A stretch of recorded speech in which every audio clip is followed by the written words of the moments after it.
თქვენ ყურებთ სტარვიზიას და უსმენთ რადიო სტარ FM-ს. ყოველთვის იბრძოლით თქვენი მიზნების მისაღწევად და თქვენ აუცილებლად მიაღწევთ წარმატებას. მოგესალმებით. ეს არის გადაცემა ახალგაზრდული აქცენტები. მე მისი ავტორი და წამყვანი ნოდარ თათუძე გახლავართ. გადაცემაში გვექნება ორი ბლოკი. პირველ ბლოკში ვისაუბრებ ძალიან საინტერესო თემებზე, საინტერესო სტუმრებთან ერთად. ხოლო მეორე ბლოკში მე როგორც საქართველოს სტუდენტთა უფლებების ლიგის პრეზიდენტი, ამავე ორგანიზაციის წევრთან, ნინო ლაპკოსთან ერთად ვისაუბრებ სტუდენტთა უფლებებზე. ახალგაზრდები წარმოადგენენ საზოგადოების ერთ-ერთ ყველაზე მნიშვნელოვან ნაწილს, რომელთაც შეუძლიათ მიიღონ მონაწილეობა საზოგადოებრივი ცხოვრების ტრანსფორმაციაში და შეცვალონ ბევრი რამ უკეთესობისაკენ. გადაცემის მიზანი კი სწორედ ის არის, რომ მოხდეს არსებული პრობლემების როგორც განხილვა, ასევე მოგვარება შესაბამის სფეროს წარმომადგენლებთან ერთად. დღეს ჩვენი გადაცემის თემა იქნება უმაღლესი განათლების პოლიტიკა საქართველოში. თუ რა პროექტებს ახორციელებს საქართველოს განათლებისა და მეცნიერების სამინისტრო, აქვს თუ არა სტუდენტებს რაიმე სახის შეღავათები. ამ და სხვა საინტერესო შეკითხვებს უპასუხებს საქართველოს განათლებისა და მეცნიერების მინისტრის მრჩეველი ოთარ აბესაძე. მოგესალმებით, ოთარ, პირველ რიგში ძალიან დიდი მადლობა მინდა გადაგიხადოთ, რომ პასუხობთ გადაცემა ახალგაზრდული აქცენტების კითხვებს. დიდი მადლობა დაინტერესებისთვის. გისურვებთ წარმატებებს. მადლობთ, გაიხარეთ. პირველ რიგში მაინტერესებს, როგორია საქართველოს განათლებისა და მეცნიერების სამინისტროს ახალგაზრდული პოლიტიკა. პირველ რიგში და მთავარ რიგში მოდი ესე ვიტყვი, საქართველოს განათლებისა და მეცნიერების სამინისტროს მთავარი ამოცანა ეს არის მაქსიმალურად მიიღოს მთავარი, რაც არის ჩვენი ღირებულება, ეს არის მიიღოს განათლებული თაობა. ასე რომ მთელი ინვესტიცია და მთელი პოლიტიკა ტარდება სწორედ ამ მიმართულებით, რომ მოხდეს მაქსიმალურად მეტი სამეცნიერო კუთხით ჩართულობა, დაინტერესება და მსგავსი ტიპის პროექტების წახალისება ყველა ახალგაზრდის. სხვადასხვა ეხლა 10-დან 17 ნოემბრის ჩათვლით იმართება სამეცნიერო კვირკვირეული, რომელიც არის ძალიან მნიშვნელოვანი და პრაქტიკულად კავკასიის რეგიონში ეს არის პირველი პრეცედენტი, როდესაც ჩამოდის CERN-ის ლაბორატორია და ვფიქრობ, ესეც ერთ-ერთი მაგალითია იმის თუ როგორ აქტიურად ვცდილობთ ჩავრთოთ ახალგაზრდები ჩვენი მთავარი პოლიტიკის შექმნისათვის, ეს არის მეცნიერების და განათლების კულტის ამაღლება ზოგადად ქვეყანაში. ძალიან კარგი გასაგებია. რამდენად აქტიურად არიან ჩართულები ახალგაზრდები ქვეყანაში მიმდინარე პროცესებთან დაკავშირებით?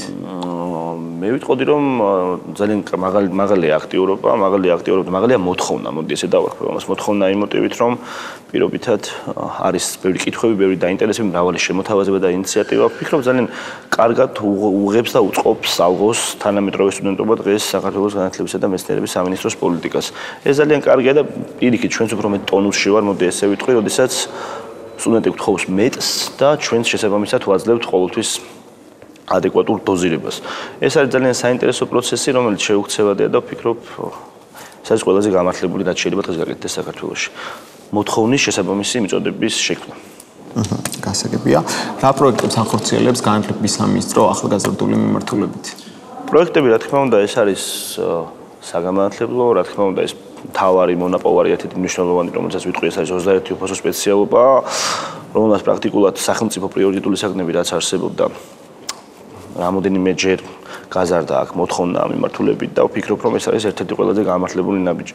ასევე არ შემიძლია არ გამოყო დოქტორანტურის დაფინანსება, რომელიც პრაქტიკულად იყო ახალგაზრდა მეცნიერების ყველაზე დიდი წახალისება. წახალისება იმ მოტივით, რომ შეიქმნება ახალი ინოვაციური სამეცნიერო კვლევები, დაიცვება ახალი რანგის და რანჟირების დისერტაციები. შესაბამისად ეს გამოიწვევს იმას, რომ ისევ და ისევ ჩვენი მთავარი პოლიტიკა, რაც არის დაუბრუნდებით თქვენს პირველ კითხვას, რომ საქართველოში განათლების პოლიტიკა ჩვენი მთავარი არის განათლების და მეცნიერების ზონის ამაღლება, ეს ყველაფერი უწყობს ხელს იმას, რომ დონე აიწიოს ამ მიმართულებით. გასაგებია. მოგმართავენ თუ არა ახალგაზრდები თავიანთი პრობლემატიკით და რამდენად გვარდება ის? რა თქმა უნდა, მოგმართავენ, ეს არის ჩვენი ყოველდღიური რეჟიმის დაწყებული სოციალური ქსელით დამთავრებული პირადი კომუნიკაციით. ძალიან ბევრი სტუდენტური ორგანიზაციაა ჩართული, მე არ ვთვლი და მე ვფიქრობ, რომ ძალიან კარგია, ბევრი შუამავლის სულთაც უნდა არ გვჭირდება, ჩვენ უნდა ესე ვიტყვი ამას, ჩვენი კარი ყოველთვის გახსნილია, მათ შორის ეხლაც მიმდინარეობს სამუშაო პროცესი. მიხსოვნება თბილისის სახელმწიფო უნივერსიტეტში იყო რაღაც სტუდენტების გამოსვლები, მაგრამ პროცესი გადმოვიტანეთ საქართველოს განათლებისა და მეცნიერების სამინისტროს ფარგლებში, ყოველდღიური რეჟიმში ხორციელდება სამუშაო პროცესი, სადაც გამოწყვეტილი გვაქვს პრობლემები თუ რაშია, რა არის გამოსწორებელი, მოყვავს კვალიფიციური ადამიანები, ვინც არის პასუხისმგებელი ამ მიმართულებით შესაბამისად. ნებისმიერ სტუდენტს მოდი ესე ვიტყვი, ხვალ წელში გამართულად შეუძლია დაადასტუროს ის, რომ სამინისტროს მხრიდან მათი მხარდაჭერა, ჩართულობა თუ ნებისმიერი ფორმატით თანამშრომლობა, ეს არის 100%-ით თავიდან ბოლომდე ღია და გამჭირველი პროცესი და საინტერესო ლაპარაკია. ძალიან კარგი. სტუდენტებისთვის ერთ-ერთ მთავარ პრობლემას წარმოადგენს სწავლის საფასურის გადახდა. ამასთან დაკავშირებით საქართველოს განათლებისა და მეცნიერების სამინისტრო რა აღნიშნავს? მე პირდაპირ შემიძლია გითხრათ, რომ პრაქტიკულად განახევრებულია სტატუსში შედებულ სტუდენტთა რაოდენობა, რაც ეს იყო 2012 წელს. მე პირდაპირ შემიძლია გითხრათ, რომ გაორმაგებულია ყველა ის სოციალური გრანტი თუ სხვადასხვა სახის დაფინანსება, რომელიც გადის სამინისტროდან, მაგრამ რა თქმა უნდა, მესმის ახლა ჩვენ გვაქვს ჩვენი ბიუჯეტი, ჩვენ ბიუჯეტში ჩავჯდეთ, მაგრამ მიხარია ის და ეს ძალიან კარგია. კარგია ის, რომ სამინისტროს ეჯდება ამის ბიუჯეტი, მაგრამ ცუდია, რომ რაოდენობა რა თქმა უნდა არის საკმაოდ დიდი, მოდი ესე ვიტყვი. ყოველწლიურად ხორციელდება როგორც 20 უცველის სხვადასხვა მიმართულების გრანტების გაცემად, ყველა ასპექტში აბსოლუტურად რა ვიყოთ შედარება, პროპორცია რა ვიყოთ 2012 წელი და 2015 წელი, როგორც მინიმუმ ყავს გაორმაგებული ყველა მაჩვენებელი აბსოლუტურად დაფინანსების და გრანტის გაცემის მხრივ. ასევე ძალიან საინტერესოა ის, რომ გაორმაგებულია სტიპენდიის ამღებთა რაოდენობაც. გასაგებია. რა გეგმები აქვს განათლების სამინისტროს უმაღლესი განათლების უფრო მეტად მრავალფეროვნებისთვის? ეს არის ხარისხის დონის ამაღლება, რომელიც აქტიურად მუშაობს ხარისხის განვითარების ცენტრი, ძალიან მალე შემოგთავაზებენ ახალ კონცეფციას თუ რა იქნება, ეს არის მთავარი მონაპოვარი, ასევე ძალიან მნიშვნელოვანია ინფრასტრუქტურა, რომელიც ხორციელდება და ყოველწლიურად განხორციელდება მოთხოვნის შესაბამისად. ეს არის საინტერესო თანამონაწილეობაში შევდივართ სტუდენტური საცხოვრებლის მშენებლობაში, რომელიც შენდება თბილისში, ასევე ახალციხეში, ზუგდიდში არაჩვეულებრივი სტუდენტური საცხოვრებლები მოეწყო. შესაბამისად, ბიუჯეტიდან გამომდინარე ვსაუბრობ ახლა ამ შემთხვევაში, მაქსიმუმის გაკეთება ის, რომ ხელი შეუწყოს ინფრასტრუქტურის განვითარებას, ხარისხის კონტროლს, ხარისხის ამაღლებას და ეს არის გზა, რომელიც მიგვიყვანს, რომ მივიდეთ ცივილურ დასავლურ ევროპულ განათლებამდე. ძალიან კარგი. და ბოლოს რას ურჩევდით ახალგაზრდებს წარმატების მისაღწევად? წარმატების მთავარი ფორმულა ეს არის, რომ საკუთარ თავზე იმუშაო ყოველდღე, იყო საკუთარი თავის მუდმივი განახლების რეჟიმში და შესაბამისად მუდმივი განახლებული საკუთარი, ანუ პირადი მე მოგიტანს ყოველდღიურად ახალ მეზს. ეს არის მთავარი. გასაგებია, ძალიან დიდი მადლობა მინდა გადაგიხადო ოთარ გადაცემა ახალგაზრდული აქცენტების შეკითხვებს რომ უპასუხეთ და გისურვებთ წარმატებებს. მადლობა თქვენს, გისურვებთ წარმატებას. რა როლს ასრულებს არასამთავრობო ორგანიზაციები განათლების სისტემის განვითარებაში? ამასთან დაკავშირებით ჩვენ ვესაუბრეთ საქართველოს ახალგაზრდა იურისტთა ასოციაციის იურიდიული განათლების ხელშეწყობის ფონდის ხელმძღვანელ ქალბატონ თამარ მეტრეველს. მოგესალმებით ქალბატონო თამარ, პირველ რიგში ძალიან დიდი მადლობა მინდა გადაგიხადოთ რომ პასუხობთ გადაცემა ახალგაზრდული აქცენტების შეკითხვებს. დიდი მადლობა თქვენ რომ დაინტერესდით ჩვენთან კომუნიკაციით და დღეს შესაძლებლობა გვექნება საიას მიერ განხორციელებულ ახალგაზრდულ პროექტებზე ვისაუბროთ თქვენთან. ძალიან კარგი. პირველ რიგში მაინტერესებს საქართველოს ახალგაზრდა იურისტთა ასოციაცია რა პროექტებს ახორციელებს ახალგაზრდული მიმართულებით. დიახ, მოგახსენებათ, საია 1994 წელს დაფუძნდა, ეს ის პერიოდია, როცა საგანმანათლებლო სისტემა ფაქტიურად მოშლილი იყო.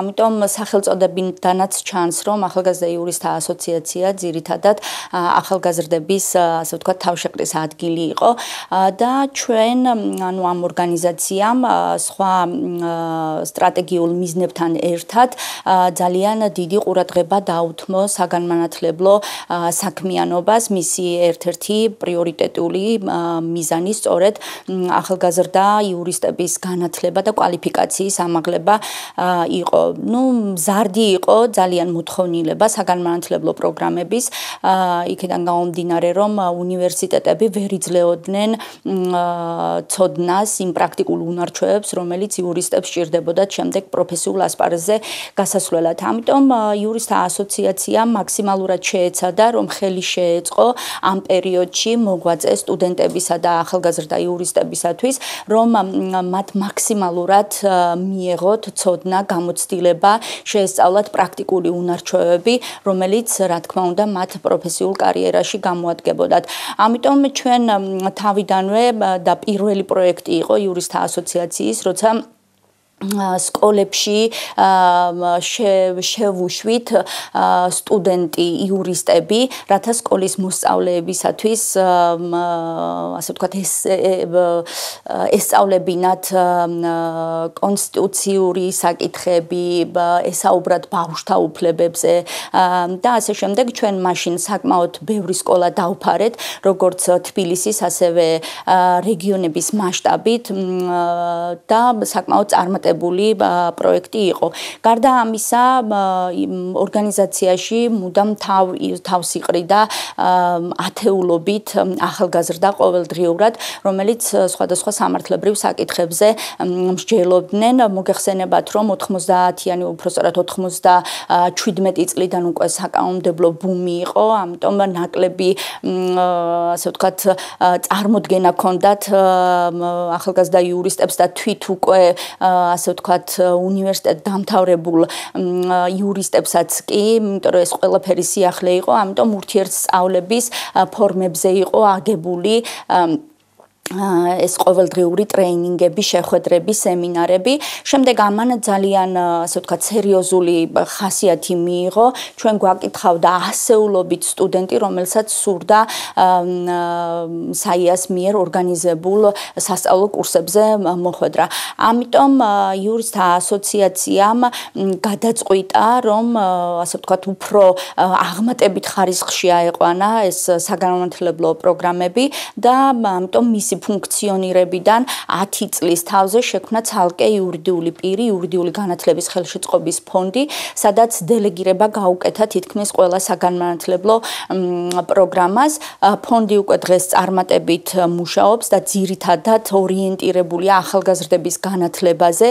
ეს სასწავლო პროგრამები ეხება ასე ვთქვათ სამართლის ფაკულტეტის სტუდენტების განათლებას, სადაც ჩვენ ყოველწლიურად ვაცხადებთ ხოლმე მიღებას 6 თვიან სასწავლო კურსებზე სამართლის სხვადასხვა მიმართულებით. ჩვენ რა თქმა უნდა არა ვართ კლასიკური ტიპის სასწავლებელი, ამიტომ მაქსიმალურად ვცდილობთ ამ 6 თვის განმავლობაში სტუდენტებს ის პრაქტიკული უნარჩვევები მივცეთ, რაც მათ დაეხმარებათ შემდეგ თეორიული ცოდნის გამოყენებაში. მოგეხსენებათ საგანმანათლებლო რეფორმა 2003 წლის მერე 2005 წლისთვის უკვე ასე ვთქვათ განხორციელდა, წარმატებული ნაბიჯებიც იყო, მაგრამ ისიც მოგეხსენებათ, რომ რეფორმა არ მთავრდება 2 და 3 წელიწადში. ეს საკმაოდ ხანგრძლივი პროცესია, თავისი დადებითი და უარყოფითი შედეგებით, ამიტომ ამ რეფორმის დროინდელ ახალგაზრდებისთვის მნიშვნელოვანია, რომ არსებობდეს ისეთი ადგილი და როცა ამის სურვილი აქვთ თვითონ ახალგაზრდებსაც, ისეთი ადგილი, სადაც ვთქვათ ისინი მეტ ცოდნას, განსხვავებულ მიდგომებს, მეტ პრაქტიკულ უნარჩვევებს შეისწავლიან. ჩვენ 6 თვიან სასწავლო კურსებზე ყოველწლიურად გვყავს დაახლოებით 100-მდე სტუდენტი, რომელთაც თითქმის ყოველ დღე უტარდებათ სამართლის სხვადასხვა დისციპლინებში ლექცია, სემინარები, საღამო საათებში უნივერსიტეტის ასე ვთქვათ სასწავლო პროცესის დასრულების შემდგომ და რადგან ეს სტუდენტები, ეს ახალგაზრდები აქ მოდიან, ესე იგი ინტერესი დიდია, რომ უნივერსიტეტის გარდა კიდე მათ სხვა ასე ვთქვათ სხვა გამოცდილება, სხვა ცოდნა დააგროვონ. გარდა ამისა, ჩვენ რეგიონების მასშტაბით ის სასწავლო კურსი, რომელიც თბილისში გვაქვს, ამას ვერ ვახორციელებთ. მაგრამ გვაქვს დებატ კლუბები, ასე ვთქვათ, საქართველოს 5 რეგიონში. ეს თბილისში ჩვეულებრივ სასწავლო დისციპლინათა გვაქვს დებატები, მაგრამ რეგიონებში, რომ ახალგაზრდებთან მაქსიმალური კონტაქტი გქონდეს და რაღაც ამ მცირე რესურსით მივაწოდოთ მათაც ის პრაქტიკული უნარჩვევები, რომელიც იურისტს სჭირდება, დებატ კლუბებით, ასე ვთქვათ, ვთქვათ, ვურთიერთობობთ. საკმაოდ დიდი ინტერესია რეგიონების მასშტაბით დებატ-კლუბებში ჩართვისა.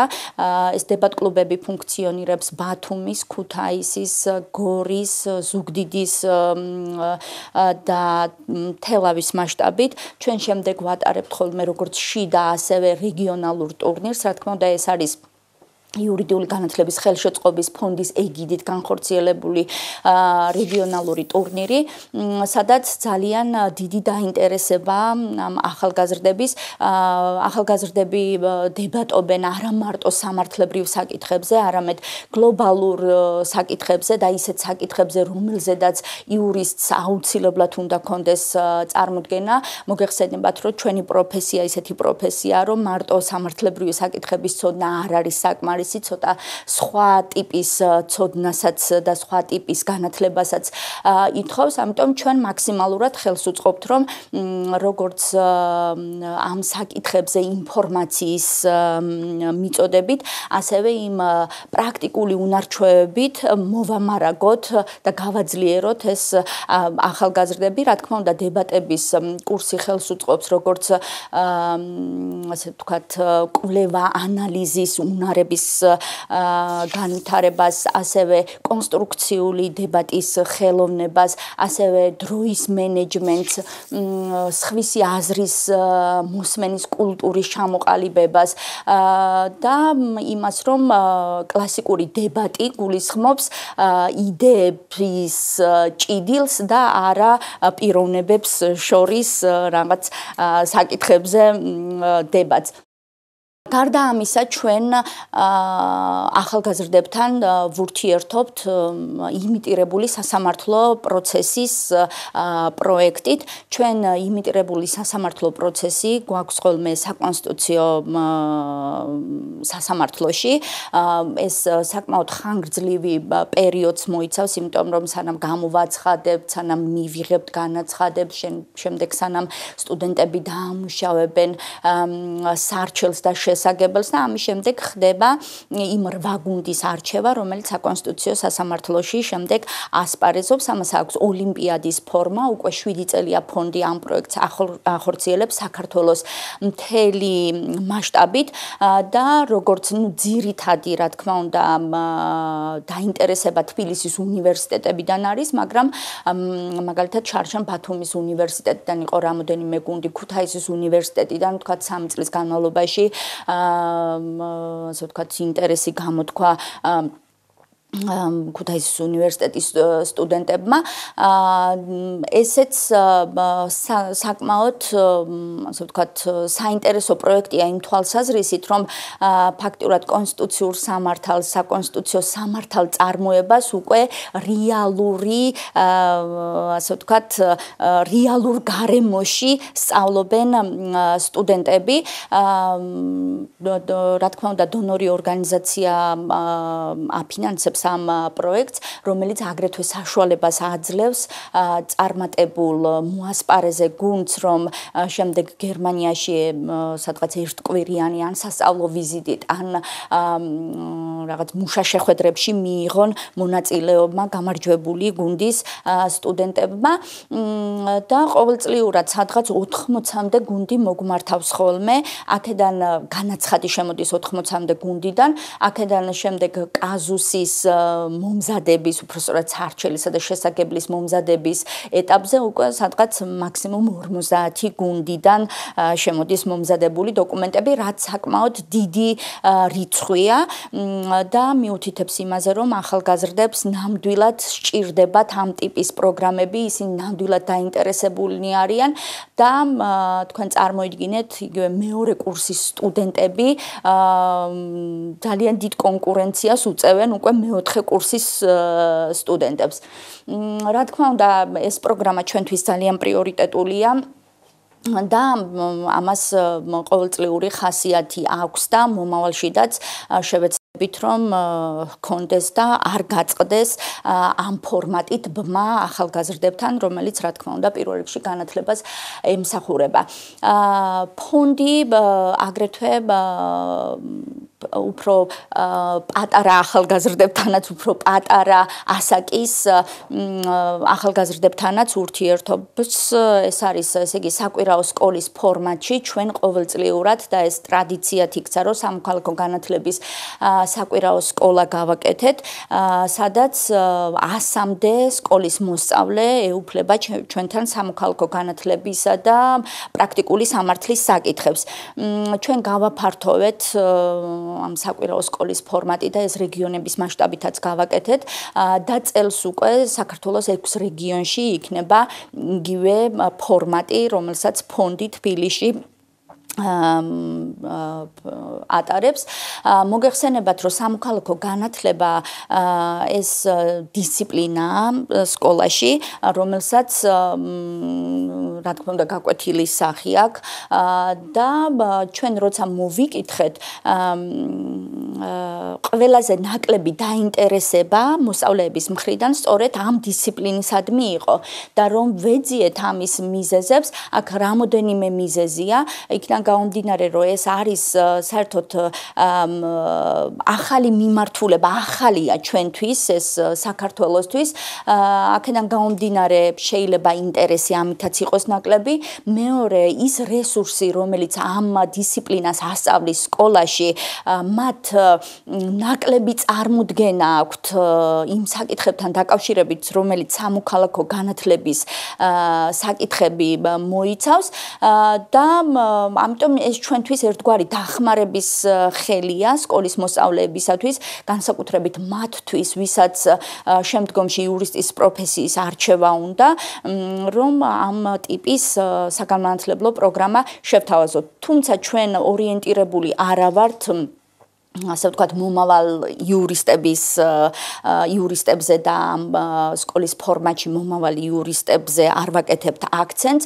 რა თქმა უნდა, სამოქალაქო განათლების საკითხები, ეს თუ გვინდა, რომ ნამდვილი სამოქალაქო საზოგადოება ჩამოვაყალიბოთ, ძალიან მნიშვნელოვანია, რომ ახალგაზრდებმა ეს სკოლის მერხიდანვე გააცნობიერონ. თქვენ მოგეხსენებათ, რომ სკოლის დასრულების შემდეგ უკვე არჩევნებში იღებენ ახალგაზრდები მონაწილეობას და ხშირ შემთხვევაში მათ ნაკლები წარმოდგენა აქვთ იმ პასუხისმგებლობის შესახებ, რასაც ასე ვთქვათ, ამ საარჩევნო უფლებით ისინი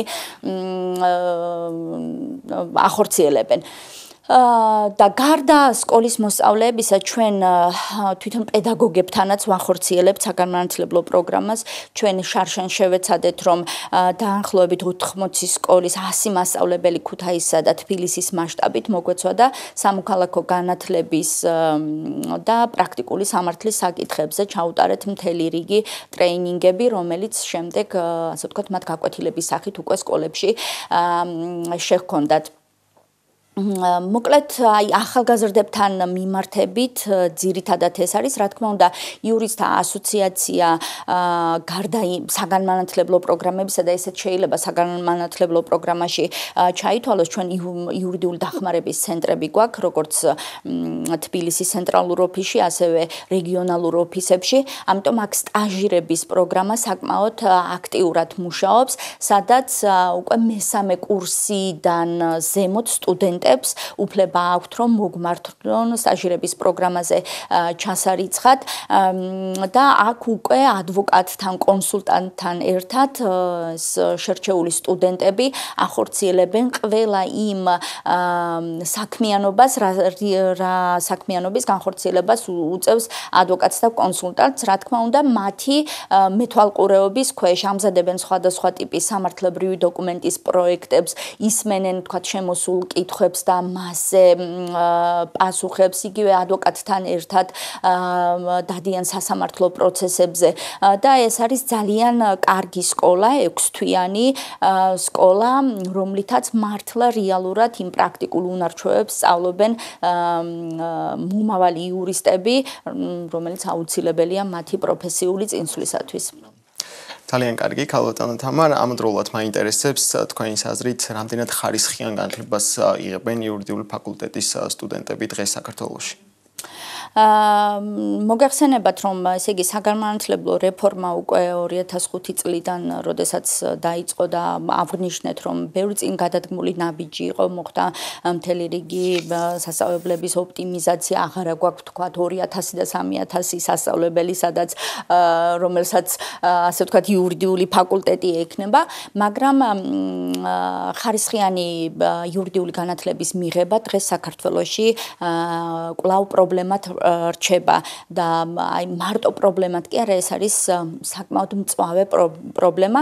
ამისი თქმის საფუძველს მე მაძლევს ის, რომ ჩვენ დაახლოებით წელიწად ნახევრის წინ ჩავატარეთ სისტემური კვლევა, იურიდიული განათლების ხარისხის კვლევა პარტნიორ ორგანიზაციებთან ერთად, სადაც ვიკვლიათ 16 უნივერსიტეტი თავისი სასწავლო პროგრამებით, თავისი ასე ვთქვათ სტუდენტებით, პროფესორ-მასწავლებლებით და იქ რამოდენიმე კომპონენტზე იყო ყურადღება გამახვილებული. გარდა სასწავლებლებისა, ჩვენ რა თქმა უნდა შრომის ბაზარიც გამოვიკითხეთ, რამდენად ემთხვევა შრომის ბაზრის ინტერესები უნივერსიტეტებში მომზადებული, ასე ვთქვათ, მომზადებულ კადრებს. და აღმოჩნდა, რომ ძალიან რთული სიტუაცია და მე წაღან აღვნიშნე, რომ მწვავე პრობლემაზე რესპონდენტთა 75%-მა აღნიშნა. და ეს იმას ნიშნავს, რომ ხარისხიანი იურიდიული განათლების მიღება საქართველოში ჯერ კიდევ შეუძლებელია და ამისთვის ძალიან ბევრი ნაბიჯია გადასადგმელი. თქვენ მოგეხსენებათ, რომ იგივე აკადემიური პერსონალის მხრივ ძალიან დიდი პრობლემა გვაქვს. არ არის იმდენი აკადემიური პერსონა, რამდენიც უნივერსიტეტია, ამ პროფესორ მასწავლებლებს არ აქვთ დრო, რომ თავიანთი დრო დაუთმონ სტუდენტს, იმიტომ რომ ისინი დაკავებული არიან ერთი უნივერსიტეტიდან მეორე უნივერსიტეტში, ასე ვთქვათ, გადაადგილებით და ფაქტიურად არც ერთ უნივერსიტეტის სტუდენტთან მათ დრო არ რჩება. მოგეხსენებათ, რომ ჩვენი ასე ვთქვათ პროფესია საკმაოდ ასე ვთქვათ დროში ცვალებადია, იმიტომ რომ ძალიან ბევრი კანონი იცვლება, ძალიან ბევრი სიახლეა და ასე შემდეგ და ამის შესახებ ინფორმაციის განახლება ყოველდღიურად სჭირდება, ასე ვთქვათ, როგორც პედაგოგს, ასევე სტუდენტს და ეს საკმაოდ რთულია იმ პირობებში, როცა ასე ვთქვათ უნივერსიტეტიდან უნივერსიტეტში გადაადგილებით არის ასე ვთქვათ პედაგოგი დაკავებული. პროგრამებთან დაკავშირებით საკმაოდ დიდი პრობლემა იყო ის პროგრამები, რომელსაც უნივერსიტეტები სთავაზობენ სტუდენტებს, არ არის მოქნილი, არ არის შრომის ბაზარზე ასე ვთქვათ ორიენტირებული, რაც რა თქმა უნდა ასე ვთქვათ ძალიან ყურადღებას ითხოვს და თვითონ ასე ვთქვათ სტუდენტების ინტერესიც მოგეხსენებათ, რომ ყველაზე მოთხოვნადი ასე ვთქვათ სპეციალობაა, ხო? და ამას რა უწყობს ხელს? ეს ხო არ არის ვთქვათ იგივე პრობლემა იმის, რომ შეიძლება სამართლის ფაკულტეტზე მოხდეს სტუდენტი, რომელსაც ბუნებაში არ სურს, რომ იყოს სამართლის ფაკულტეტის სტუდენტი და ვთქვათ იგივე ეროვნული გამოცდების ეს სისტემა ხომ არ უწყობს ხელს, რომ თუ მე უნდა შემოვხაზო ვთქვათ 20 სასწავლებელი თუ რაღაცა ძალიან ბევრი სპეციალობა და ასე შემდეგ, სადღაც მოვხვდები, ხო? ესეც არის რა თქმა უნდა პრობლემა.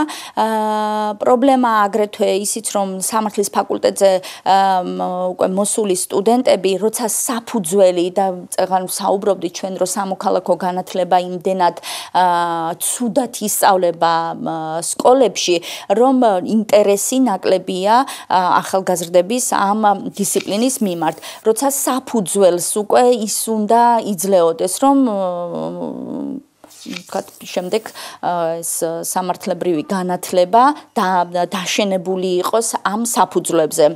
მოკლედ, აი ეს არის საკმაოდ რთული პრობლემა. გასაგებია, ძალიან დიდი მადლობა მინდა გადაგიხადოთ ქალბატონო თამარ, რომ უპასუხეთ გადაცემა ახალგაზრდული აქცენტების კითხვებს. დიდი მადლობა თქვენ. ეთერშია გადაცემა ახალგაზრდული აქცენტები, სადაც ჩვენ საუბრობთ სტუდენტთა უფლებებზე. რა იციან მათ ამ უფლებების შესახებ? სარგებლობენ თუ არა თავიანთი უფლებებით. რა სახის სირთულეების გადალახვა უწევთ ამ გზაზე? სულ მალე, ჩემი ავტორობით გამოვა კაზუსების კრებული, რომელიც იქნება ძალიან საინტერესო სიახლე სტუდენტებისთვის.